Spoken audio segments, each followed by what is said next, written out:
Now let's study about the state of matter. State is actually the form in which matter exists. And I have already told you that matter exists in three forms: solids, liquids and gases. Now why are they divided like this? See, it is basically because of the intermolecular arrangement in these things. Okay, it depends upon the intermolecular arrangement. Now what is intermolecular arrangement? See, as I've already told you, matter is made up of molecules. So there are molecules in every particle. There are molecules in everything. In me, in you, in the table, in the bed, in your pen, in your pencil, in your bag, in your book, in the mobile which you are carrying. Okay, everything is made up of molecules.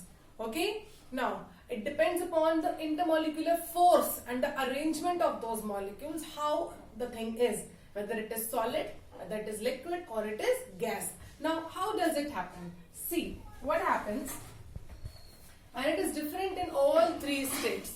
Can you see this diagram?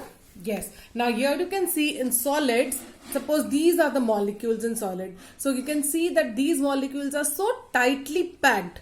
They are very closely arranged. Yes, that is why solid thing is actually called as solid, because there are very less holes, very less air spaces between them, among them.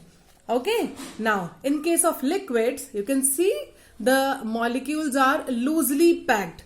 They are loose. Okay, they are not so close. Yes, so we can say that liquids are actually free flowing because they are liquid, they are watery, they flow. So because of this loose intermolecular space, okay, more intermolecular space and less force of attraction between the molecules, it can flow easily. That is why it does not have a fixed shape. Because see, whenever we pour liquid in a glass, it will take the shape of the glass. If we pour it in a jug, it will take the shape of the jug.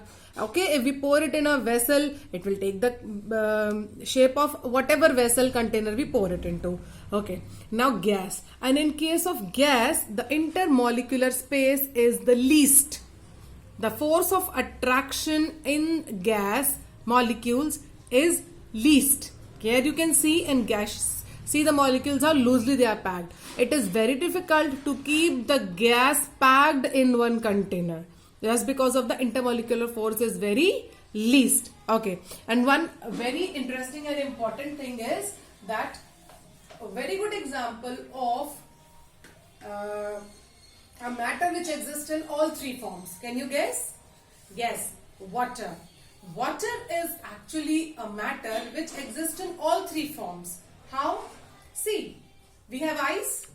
Yes, we all have seen ice. We all actually make ice in our homes in the freezers. We use ice in the in summers.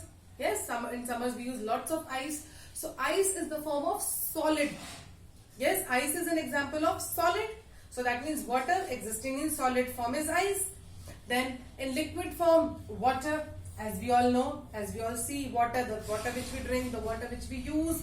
Yes, and in gaseous form. Now how does water exist in gaseous form? The steam, the water vapors which come out when you boil water. Yes, when you boil water, there are vapors which come out. So those vapors are examples of gaseous state of water. Yes, so water is an example of a matter which exists in all three forms: solid as ice, liquid as water, and gas as water vapors. Now in the next video, I will explain you about all these three states of matter in detail: solids, liquids and gases. Thank you.